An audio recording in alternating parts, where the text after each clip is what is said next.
All right, reading, if you'll open them up, reading from your vacuous, though vivacious Vedimikams, from that as yet unwritten chapter, verse unknown.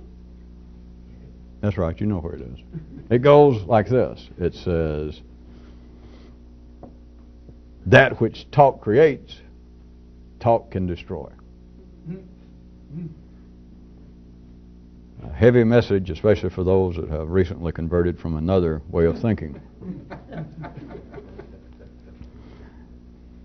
In my creation myth, had I ever given it out, the one that I kept referring to that we never talked about specifically, I might have said that one version of a good creation myth would have been, to steal from some of the other Vedimikams, that in the beginning the gods created man. But then all these other stories about man suddenly got arrogant or moon god or did something. Mine would have said, possibly one version, that in the beginning the gods created man, and then just right off the bat, man created talk.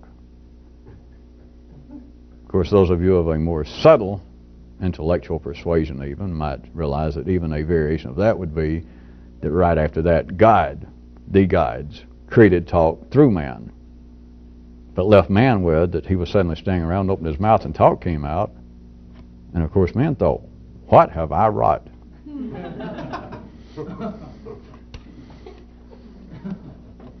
Of course, another way to look at it is what has not been wrought by talk. But at any rate, back to the subject for tonight's sermon, comments, headlines, that which talk creates, talk can destroy. I would ask you to first consider that all of the secondary affairs, that kind of mapped out intellectual verbal area that we have been referring to of late, wherein you could look at the bare minimum to keep life alive, such as sex, food, not being a gourmet, but eating to stay alive, doing that which is required to keep the body together, as being absolutely primary affairs, and that which would not be absolutely minimally required just to keep the organism, life and limb, somewhat safe and alive would be secondary affairs. You all remember that by now. I'm doing this again for you folks on tape. Where have you been? Why do I have to keep repeating this stuff? I feel like a weatherman.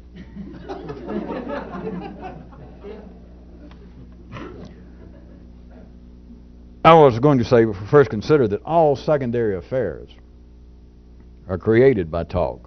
That would be a kind of verbal universal myth, at least as far as planet Earth, at least as far as the cosmos of man's intellect is concerned, that there would be no secondary affairs were they not created by talk.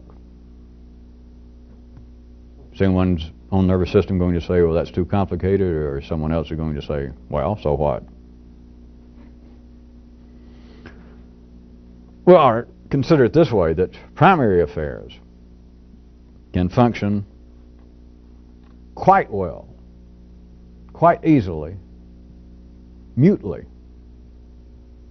That if we were just talking about, for instance, sex, forgetting the idea about romance and love, the actual just physical act of sex, does it require that you say anything? Just to eat, that you're starving, and there it is, and you've finally come out of the desert, and you stumble up upon this oasis, and there it is, a nice semi-warm plate of broccoli. Is it required that you talk? Is it required that you go into some discussion as to whether you wonder whether broccoli was picked on a union farm, whether whether it's organic, or you look around, who's the cook? Is the broccoli kosher? It requires no talk whatsoever. But when you get into the secondary effects of affairs such as, to use those same two bases, of sex going into romance, let us call it, and food going into dining, that is, eating going into dining, you could have neither. You could have no romance without talk. You could, in fact, look, if you wanted to, which is no great deal, but you could look upon the kind of mythological appearance of the troubadours and in the Western world when they began to write down the great myths of the Nordic myths and then the European myths. You could look at that, which was considered, I guess, by some being the basis of, or the beginnings of the idea of romantic love, you could look at that as being talk beginning to spread its effect, although people were already talking, but of talk spreading its effect to such a degree that romance started becoming, that is, the secondary version of a primary affair, sex. That the secondary aspect of it started taking on increasingly and gaining upon, but became increasingly important to the point that under certain conditions you could look at them as at least running neck and neck. That is, the talking about a primary affair, in this case sex, and the talking about it being romance. That under certain conditions with certain people at certain times, certain places, the romance, that is the talking creation, the talking variation of the primary mute affair, can become as important as was the primary affair, as it was originally. At any rate, calm down. At any rate, there would be no such thing. There would be no secondary affairs. There would be no hobbies. There would be no singular mortal activities outside just the basic minimals of survival instincts of sex, eating just to stay alive, staying out of the inclement extremes of weather to such a degree as to keep yourself alive. Anything beyond that requires, whether you use my terms for the time being of secondary affairs, but anything beyond that is created, this may sound viscid at first, but is created by talk. Or if that sounds a little too oblique, it cannot exist without talk. You cannot be romantic without talk. You can get laid without talk. You can put a move on somebody without talk. Another person can respond favorably or otherwise to the move without talk. But if you do end up together doing things that people are wont to do in the dark, it was not romance. Not by my definition. I'm not saying that I say it's not romance. If there is no talk, if it does not require any talk, it is not romance. You're talking about a primary affair. Everything that is singularly human, that is visible, take your shot right now when you start, you can look at it as either being created by talk, and if that seems a little too sticky and complex, consider it the other way, that it could not exist without talk.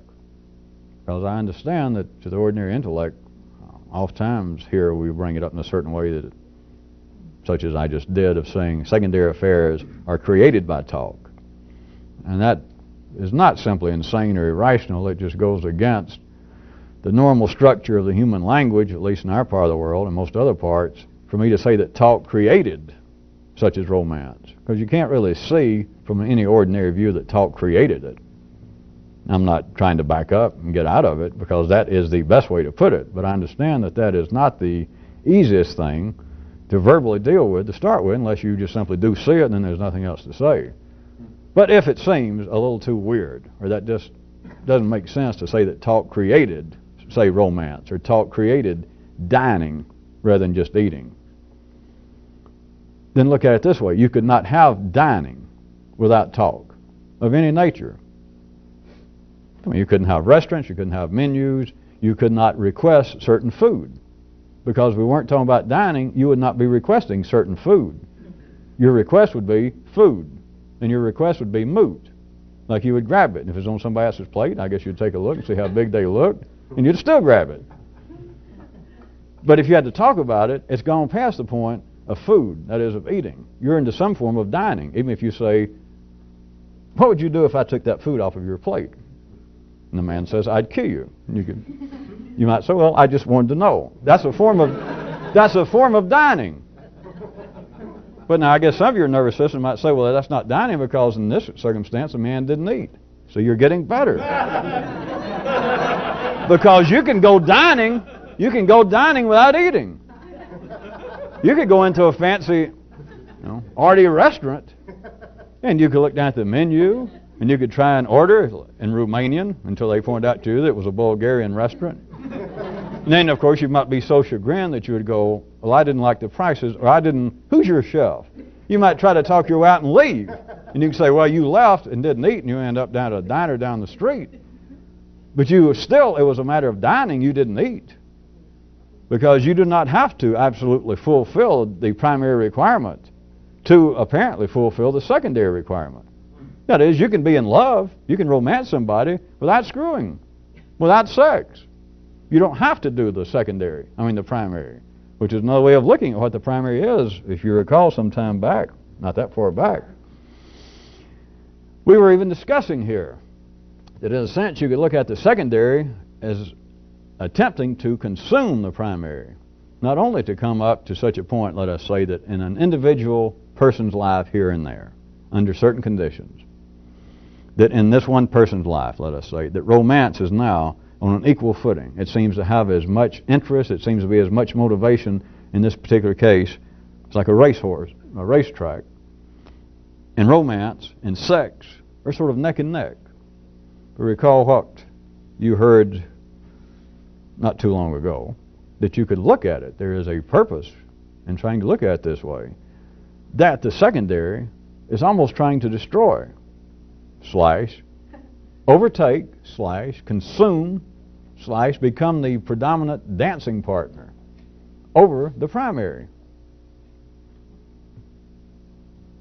I bring that back up because of some of you that probably laughed in an unfitting manner to point out that you can go dining without eating. See, not so obvious you feel chagrined yourself. Why did I laugh when that's so obvious that, yes, you can go dining without eating? Of course, don't go try to tell your uncle that. But. All right, besides the first aspect that I suggested that you try and see that all secondary affairs in life would not have arisen from the primary base, were they not supported by, if not created by, talk.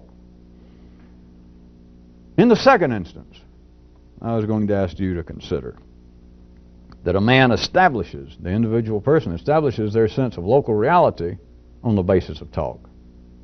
Or would you like it even a little further down into the gravel, that there could be no sense of I, there could be no impression of an individuality, there would be no personality without talk. You can, to use these kinds of not perfect parallels, which is to say naught, but you can say that dogs, for instance, having no functional intellect in the same manner that man does, you could say that dogs, that you have several dogs, or you can look at other people's dogs and realize, as people are wont to say, that dogs have their own personality.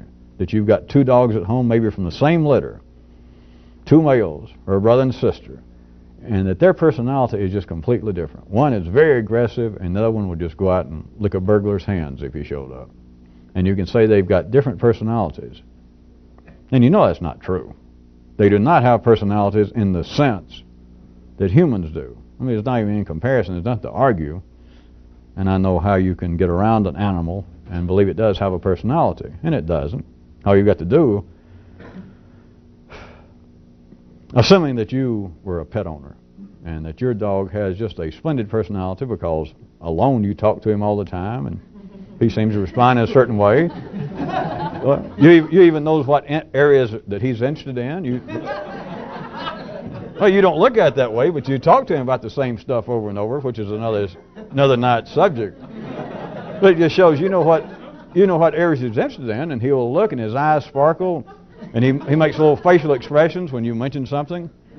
All right, think about that, but then think about your best friend, and you go at his house and his dog, and the dog's real nice, and you like to pet him, but the dog doesn't have the sparkle, the personality that yours does, right? His dog is just like your dog. There is no personality. There is no sense of individuality without talk on this planet. And of course, without talk, we're also saying that the intellect is not functioning even up to where I used to draw the line on my diagram. That is, if you could now find someone that was not genetically incapable of cerebral thought, but for some reason it had not developed. The good old wolf boy dynamic, if they found a new one, he would have no personality, or she.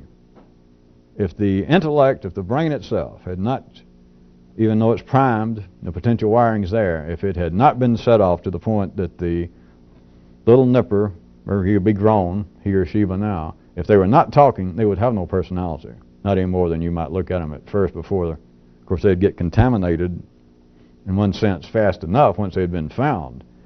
But right in the beginning, if you look, they would have no more individual personality than a dog would. You have got to have talk.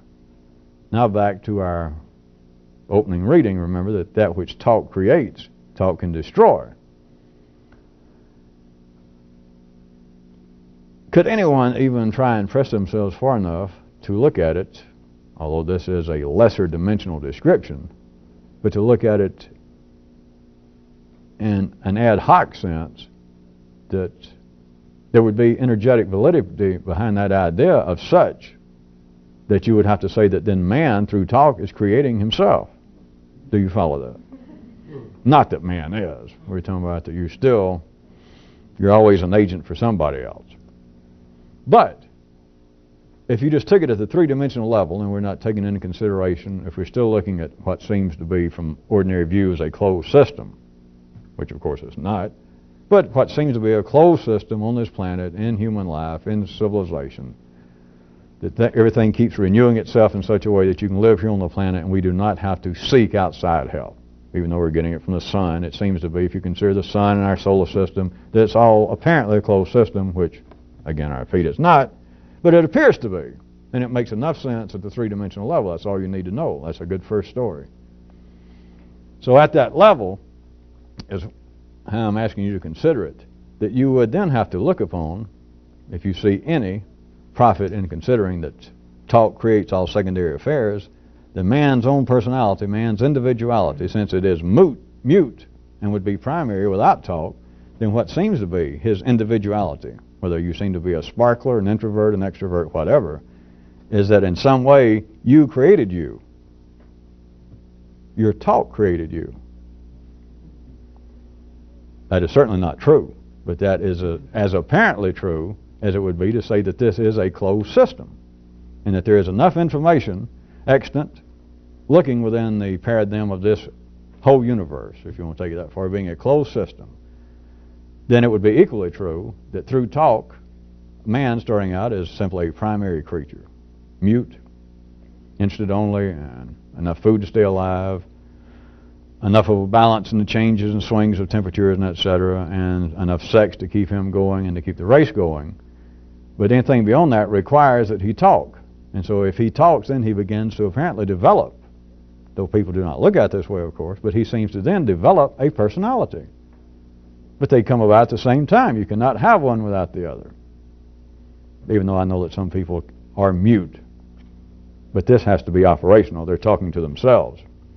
It has the same functions that would cause someone to talk. In case any of you out there on tape would stop and fool around with such an argument and not see through it. So by talk, I am still referring to the fact that that part of the intellect is in operation that would cause you to talk if it had not been for the fact that you got so excited at the last NAA, or whatever it is, basketball playoffs, that you screamed and bit your tongue off. And so, but you're still talking to yourself. You know. Inside your brain you holler, hook 'em horns. Now I know the Aggies don't play basketball much, so don't anybody write me.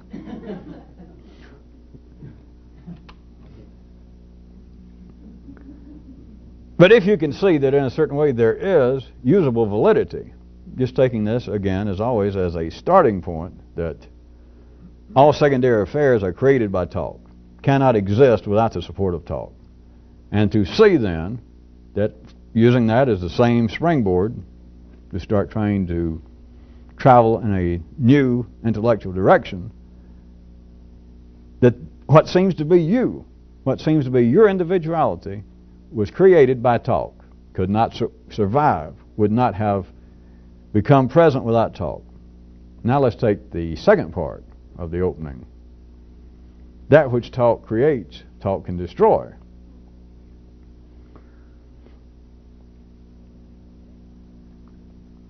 Consider that historically men have thought. Amongst the hoi polloi, men have believed. But men have talked, written, about their belief that many mortal ills would in some way be cured, can at least be dramatically helped by talk. Confessing to a shaman, to a priest, praying directly to the gods. Nowadays, talking to an analyst, or just talking to a friend. But under more institutionalized conditions, as far back as there is the recording of men thinking and talking, there have been these corporate, these institutional settings, these theories, these ideas, but they got into actual practice. It was not just thinking of doing them, they actually did them. But they wrote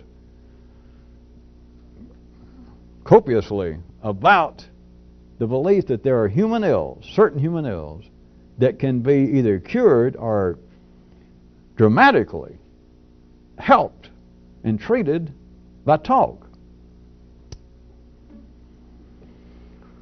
But after what we have just already been talking about, would you not then have to consider that anything that talk would cure, at least in a revolutionary view, has got to be suspect right off the bat?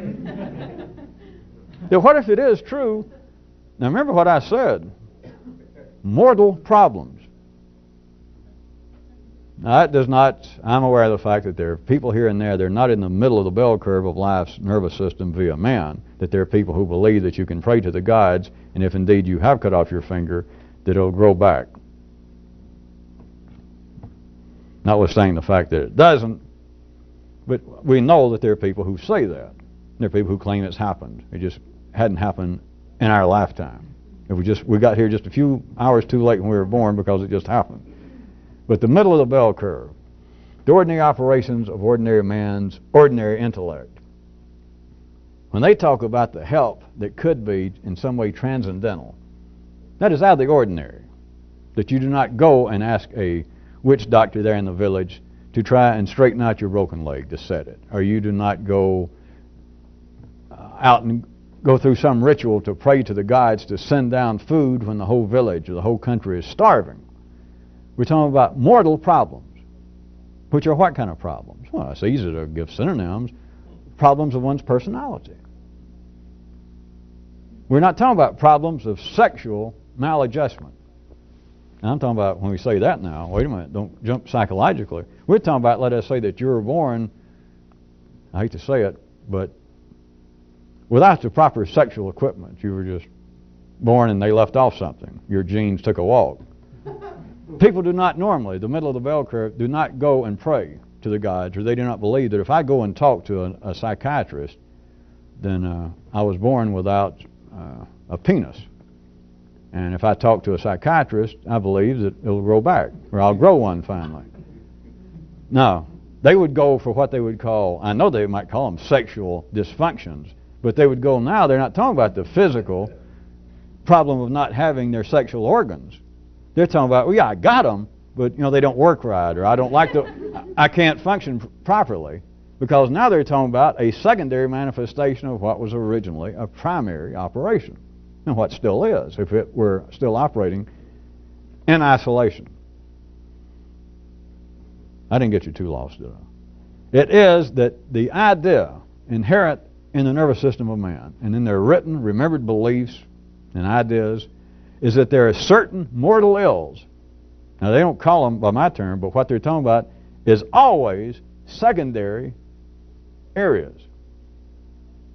But it is widespread, is across the board in the nervous systems on all parts of this planet at all times, that those can be in some way helped. Remedial action can be had through no more than talk. But notice, assuming I'm still hoping that I didn't get you lost, no one, life has never seen fit to some large area out there in the ordinary scheme of ordinary humans to make some group rise up and say, wait a minute, even I think that. But if talking will cure this problem, isn't it possible that talk caused the problem? Notice, the question, the idea, it's just never arisen. I mean, just nobody ever thought about it. Oh, I know that there's been an individual here and there who surely said those words sometime. But notice it is not a part of life's operations in the human nervous system now. It is, well, let's come up to date. Psychiatric treatments, good talking treatments, not pharmaceutical treatments. Shame on those people doing that sort of thing. Of course, many of them say the same thing, as you know. Shame on my peers and my other associates that would stoop that low. I guess it would be like an attorney here and there standing up and deciding, I'm going to be absolutely honest. And his brothers and sisters at the bar think, what are you trying to do? Run us all out of... It's just a joke, folks. A CPA going.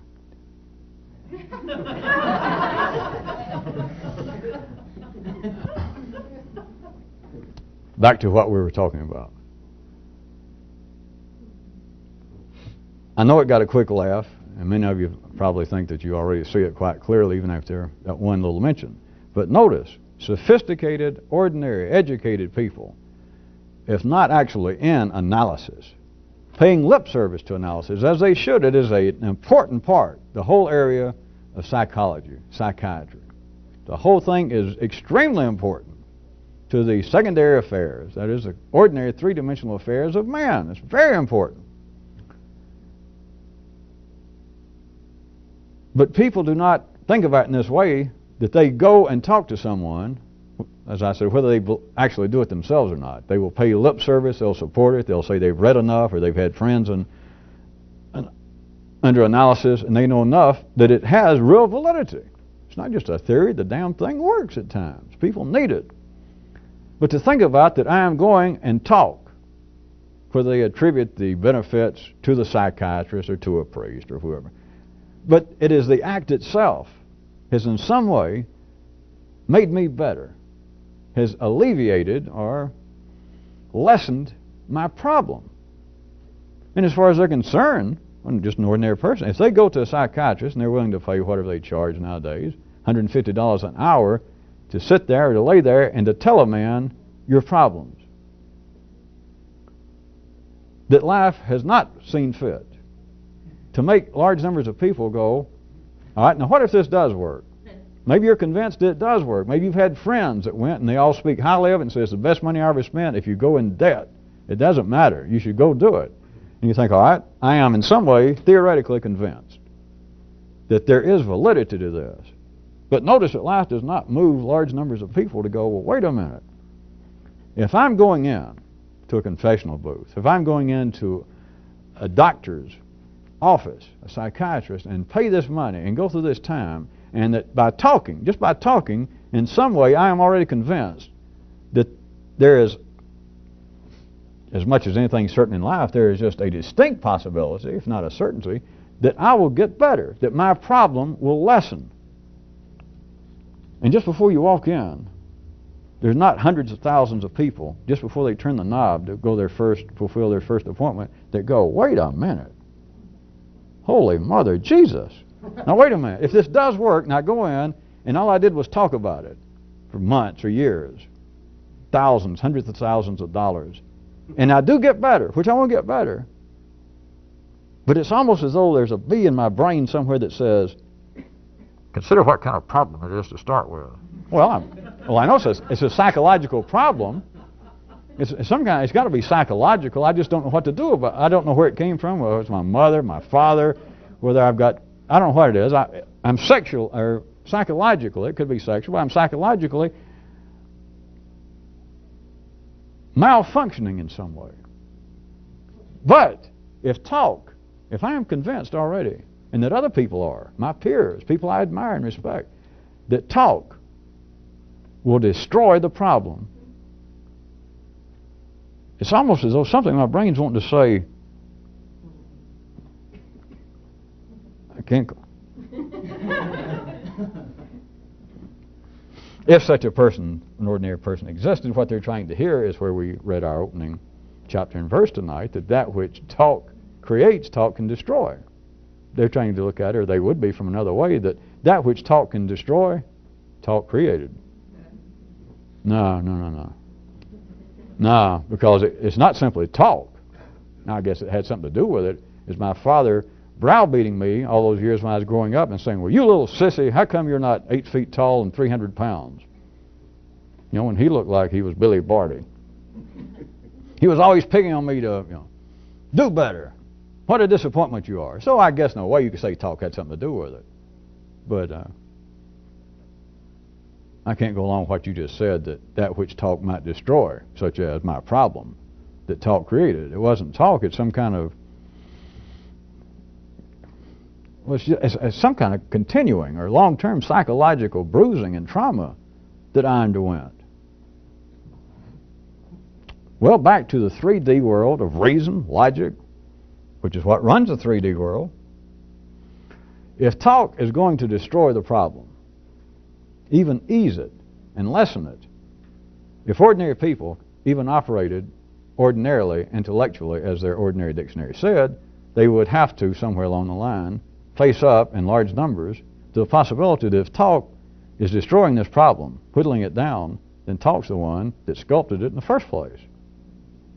And of course then it's just a short step to real insanity of them thinking, wait a minute, why do I keep having to go through the problem of saying psychological? The damn thing's, boy, at least 3 syllables, when all I got to do is say talk. No. I know it's irrational, except for this. Remember, it's only a few minutes ago that everyone stood up and cheered and said that you understood that if talk is indeed the creator of all secondary affairs, then you've got to realize that man's personality, which is where you would have the problems that you would go to have treated by a psychiatrist, the personality, your individuality, was created by talk.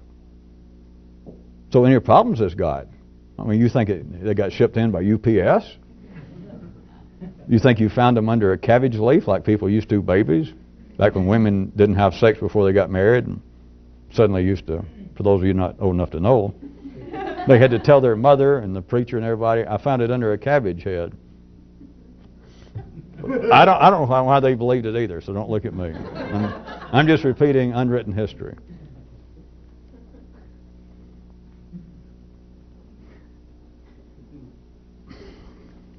Look at, here's a place to take 2 different quick verbal directions that both of them are true because it's based upon what I'm talking about now. They both follow, but neither one of them can be seen by the ordinary intellect. Now, first off, let me put it to you this way, that which talk creates, talk can destroy. And me saying that you should find it highly suspect that if you feel better, if any problem you have seems to be ameliorated at all by talk, maybe just to a friend, maybe just to somebody that you feel like cheated you, and you went to them and you said, look, I've had this complaint. You remember we had those words 6 months ago or a year ago, to a lover, to a family member, a friend. You say, look, this has gone far enough, let's sit down and talk it out. And sure enough, you sit down and you talk a little bit, and then suddenly both of you feel like you hug each other and you say, God, that was ridiculous. I'm sorry it happened, and we're still the best of friends, or you're still my mother, you're still my brother. And yet if I said suddenly to people, wait a minute, if that's what it was, that you simply sit down and talk, and that talk seemed to have cured, solved, resolved the problem between you two, then you're faced with this. Talk was the bandit to start with. No, it was actually something happened. All right, I understand. You say it did. You say that he actually sold you something and then didn't pay you the full amount and claimed that it wasn't exactly what you told him it was, or yeah, so something actually happened. So it wasn't just talk. Yeah, I hear what you're saying, but can you hear it? The whole situation would have never transpired between you and somebody, selling some guy a car, borrowing money from somebody. You would not be secondarily friends, even with your own family, were it not based on talk. So to say, well, I sold him a car, and I thought he was my best friend. He's my own brother. And we agreed on X amount of money. He paid me all of it. Well, he paid me 3/4 of it, and he said he was going to give me the rest next week, so I gave him the keys. I mean, it's my own brother. And then I never hear from him. 6 months later, I find him.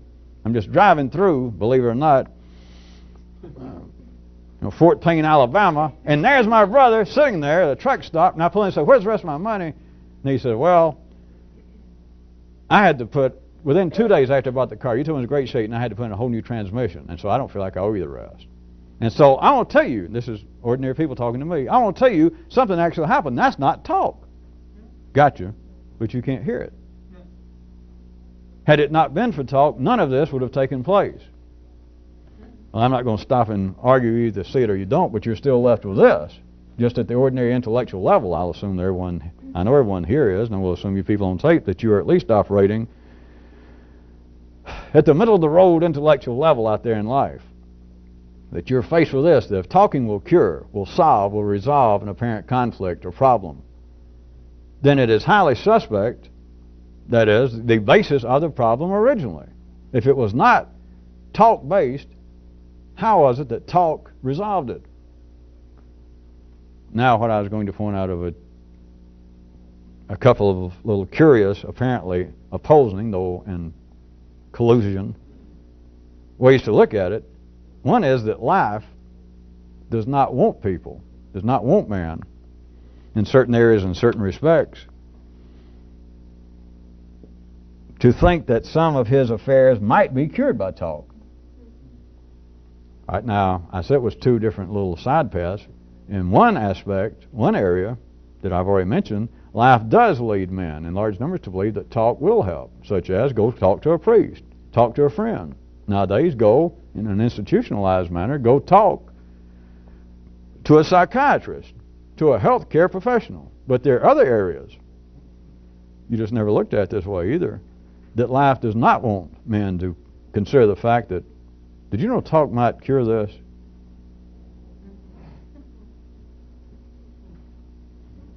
I don't get to exercise enough perverse humor. Why don't we just quit there and see if anybody can figure out how?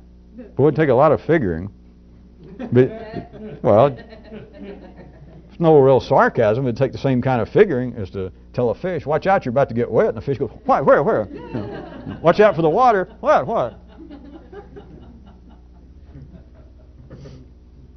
All right. I will still assume, and I'm about to talk otherwise, but I was going to say, figuratively speaking, I assume that you did follow that I point out there are two things that life would seem to be doing through man that are in, three-dimensionally speaking, direct opposition.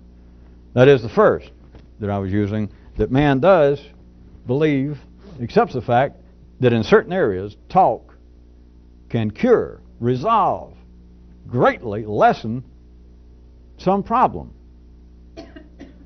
Everybody knows that, all the way from the lesser sophisticated who are still pursuing religious pursuits, are those of a more sophisticated, in the ordinary sense of the term, that would seek out professional, analytic, psychiatric help. But it's still based on talk. And so you've got these large numbers, both at the lower end of the nervous system, relatively speaking, here on this planet, and those at the higher end. And large numbers, in certain areas, have no doubt that talk will help solve a certain problem. But then I said, and from other views and other aspects, life does not want man to even consider, to think about the fact that talk might help cure some problems. So that's where we were when I threatened to perversely stop and let you figure out what. Here's the way to figure out what. Don't look for a specific example. Here's the second part. Take the first part. Every example that you can think of wherein people believe that talk might help. All the way from talking to somebody that you believed, somebody that was your friend or family member that you believed had harmed you, and now it's gotten so out of hand that if you talked about it, you could probably work it out. That, talking to a priest, talking to a good friend to confess something you've done, send in an anonymous phone call to a store that you, or an ex-employee that you want to confess that you embezzle from them, to go and actually seek professional help. Think of all the examples just ordinarily available and recognized by man wherein talk seems to help some problems the person has. Okay? Think of your own, if there are any I left out. All right. Now set them over here. Now everything else is what I'm talking about, the second part. Think about it. All right. I know it sounds... I ought to stop there again. Everywhere else that man does not think that talk could assist a problem, help resolve a difficulty. Everywhere that he doesn't think it is where life does not want him to think it. Boy, if you people are getting good enough, I'd just stop there.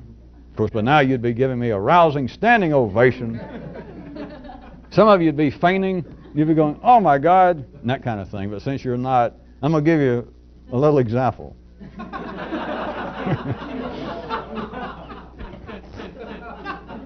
But just in case. Maybe it's that all of you are actually overcome and you would like to get up and give me a standing ovation. And you just,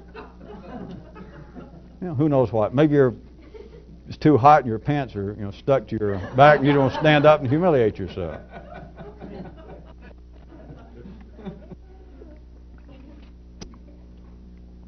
All right. How about the areas, all the ones left, wherein man does not think that talk could solve, resolve, lessen problems? How about this? Now remember, when I say this, I'm going to do it pretty straightforwardly before we run out of time. We're not talking about confession to somebody else. We're not talking about undergoing professional treatment, analysis. We're not talking about even talking to a friend about a problem. We're talking about solitary acts now. Areas wherein life does not want man to even think about the possibility that talk might cure whatever this problem is. Now here it comes. It's just going to be just as crude as bacon. The attempt to change oneself.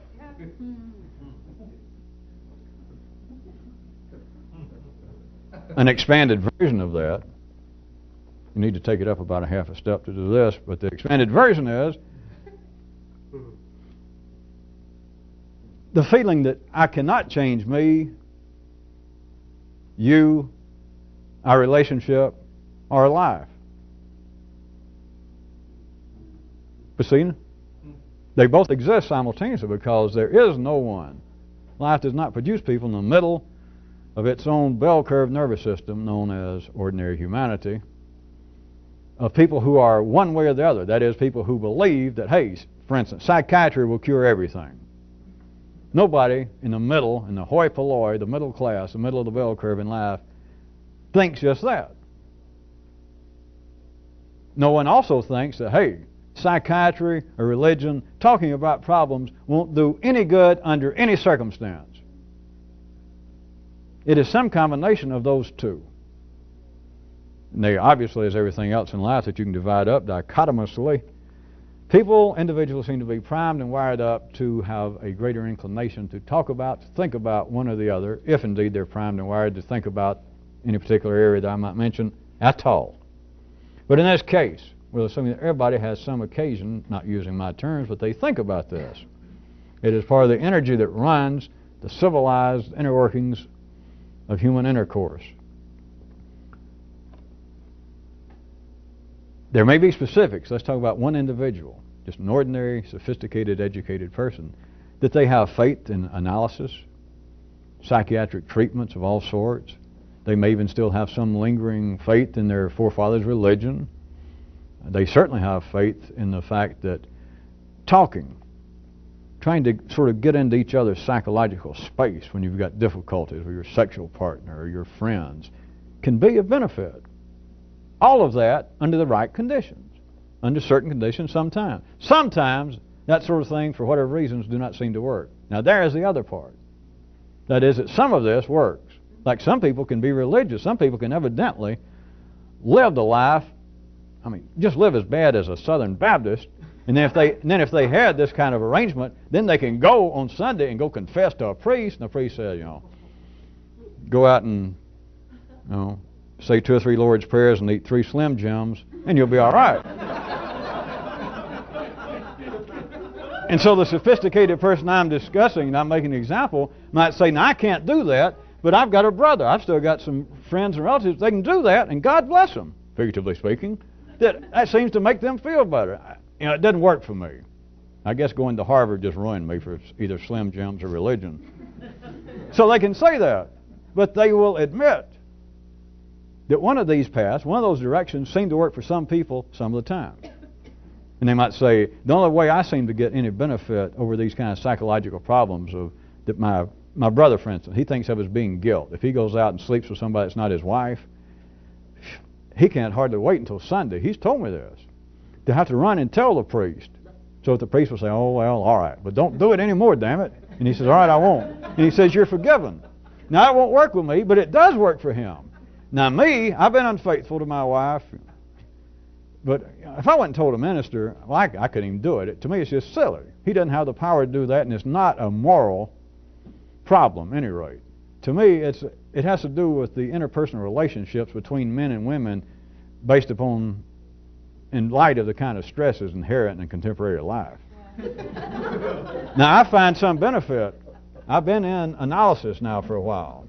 It's kind of a post-Freudian, I think he calls himself, postmodern Freudian analyst.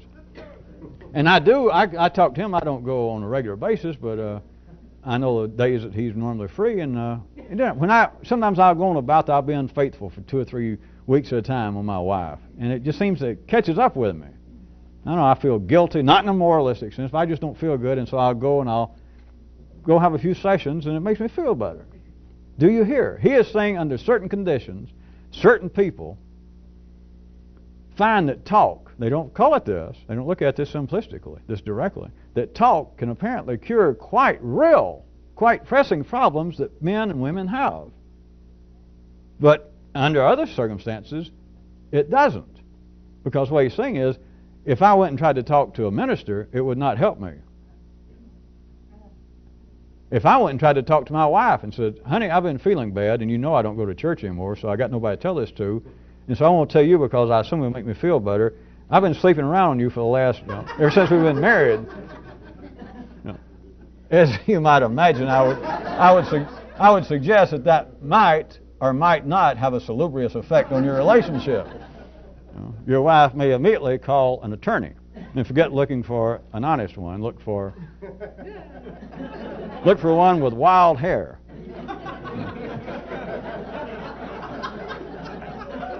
One who eats lots of red meat and is fairly aggressive.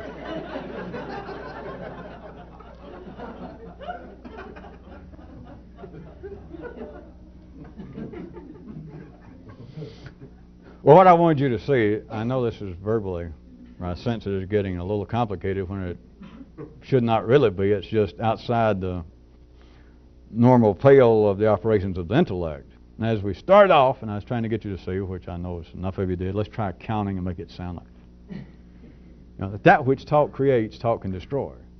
And then we carried a little further that what are all forms of human problems, not genetic, not physical, not material problems, not problems of actual sexual functioning by itself, not actual problems of eating, that you were born and there was a trap door with a lock on it right above your esophagus that you cannot eat. We're not talking about that.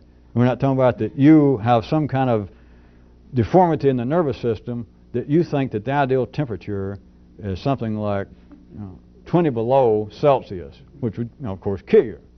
None of those. We're talking about ordinary human problems, the ones that plague everyone from Hamlet and Richard III to you and your brother. That those problems, if they can be helped by talk, it should make you highly suspect that talk had something to do with, to say the least, their origins. And so then we went into me pointing out everything from religion to talking to friends to talking to a paid psychiatrist to hear you talk, and the talk offers some relief, some benefit, maybe even destruction of the problem. But then I said, now look at it another way. Even though life has arranged things that people have always believed, that they could go into a temple somewhere and even talk to a puff of smoke coming out of this burning dish and to tell it problems, and that you would feel better.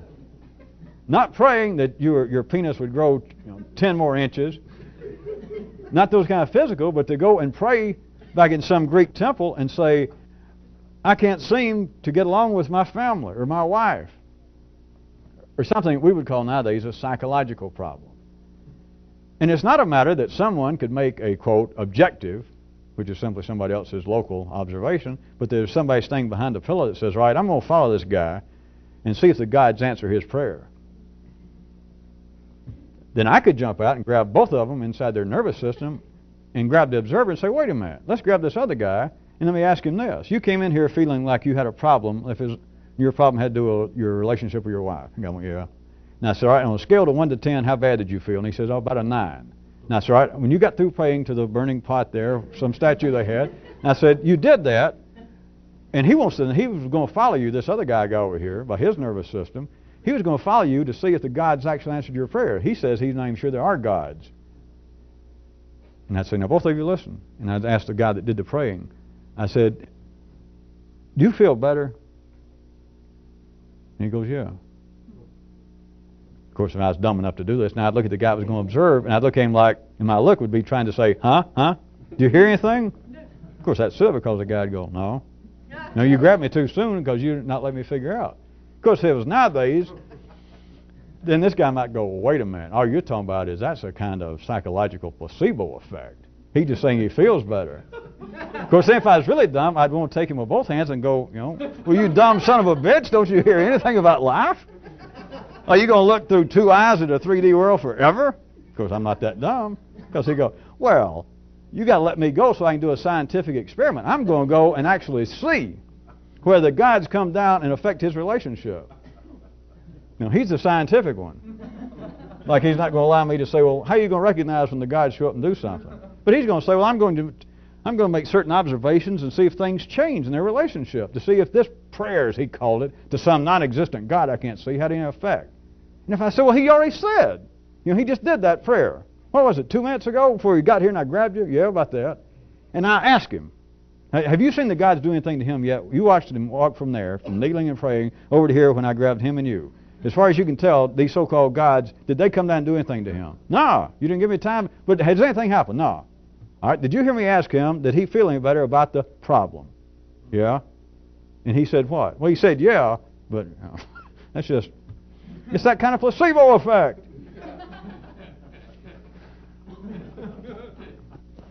Well, of course, if I was really dirty and stupid and I was doing such as this, then I could ask this guy. If you want to see a real dirtiness, this is getting past stupidness, this is getting super dirtiness. I could ask this guy. I say, well, wait a minute. And I'd take this other guy and say, well, we're through with you. And I'd take this guy that was going to do a scientific observation and say, do you have any problems? And if you say, well, yeah, who don't? I could say, all right, forget gods and all that. What if I guaranteed you that I can cure whatever your problem? Tell me. So he tells me something. And it's not a primary problem now. I'm not talking about that. He's blind. He wants me to bring his sight back. But he's got a real problem in his life. And I said, all right, what would you say if I say I can cure that? And he said, I'd be delighted. And I said, would I impress you enough that you think it might be some validity? He said, yeah. All right. Well, of course, I give you a guarantee. Now, if I tell you that I'm going to cure this problem, he tells me what it is. And I said, all right, I'm going to cure it, and I want 5,000 kopecks. Would you pay it? He goes, yes. Now, I guarantee it, but if I do it, will you pay me? He says, yeah. And I said, okay. Oh, one other thing. What if, after I cure it, that I tell you it was nothing but the placebo effect? Of course, that will not fly in the ordinary world, because then he'd say, well, wait a minute, then it wasn't a placebo effect.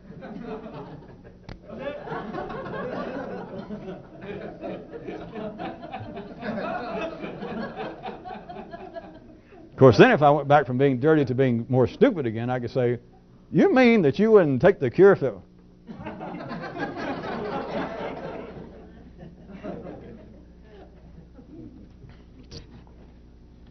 Well, we ran out of time. I had a few more things I was going to try to get you to consider about it, but I guess we can do it next time. Yeah, we can do it next time.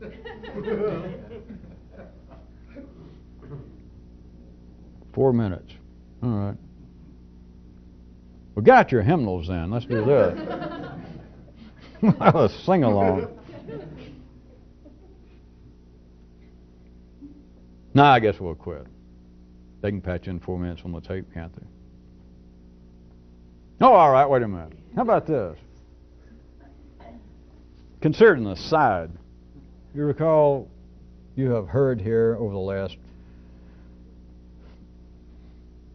some meetings that I threw out little hints about if you had any question about how to tell primary affairs from secondary, and I gave little hints, you remember, that only secondary affairs have to come with an owner's manual or a set of instructions.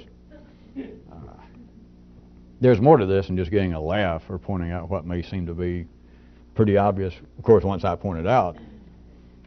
But regarding such as that, if you were trying to tell the difference still between primary and secondary affairs, let me point this out. Primary affairs have a full and immediate payoff, whereas with secondary affairs, they can be a sizable time lag. But the closer you are, and of course it's not simply based upon it being that kind of pristine description that is in division always available, but that's one way you can gauge as to whether, if you wanted to, which if we had more time, I could make some of you realize it could be a benefit to you to pursue it. But if whether you're considering, am I actually sexually involved with this person, or is it more my, imagination, I guess you would call it. That is this more a secondary relationship, which to some people is fine. It's a matter, does the payoff come immediately? Now, if we're talking about just sex itself, if we could divide, which we can do verbally, that if we could just put you in a situation that it's two humans engaged in a sexual act, and that was all it is, and if this were possible anymore, that there is no secondary activity, no romance, no conversation, no nothing, then any of you, I assume some of you from just looking at you, I'm guessing that some of you have had an orgasm before.